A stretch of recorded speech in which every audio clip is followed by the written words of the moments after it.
الكويت تودع الشيخ فهد صباح الناصر المبارك الصباح عن عمر يناهز 75 عاما. ولكن قبل ذلك لا تنسوا الاشتراك في القناة. إنا لله وإنا إليه راجعون.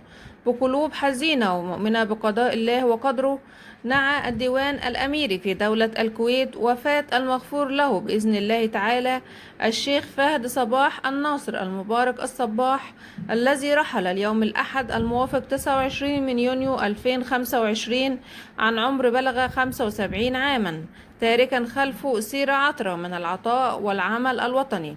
وأعلن الديوان الأميري أن مواراة جثمان الفقيد الثرى ستكون صباح يوم غدا الاثنين الموافق 30 يونيو 2025، وذلك في تمام الساعة 9 صباحا، حيث من المنتظر أن تقام مراسم الدفن بحضور عدد من الشخصيات الرسمية وأفراد الأسرة الحاكمة والمواطنين. إنا لله وإنا إليه راجعون. الله يرحمه ويغفر له.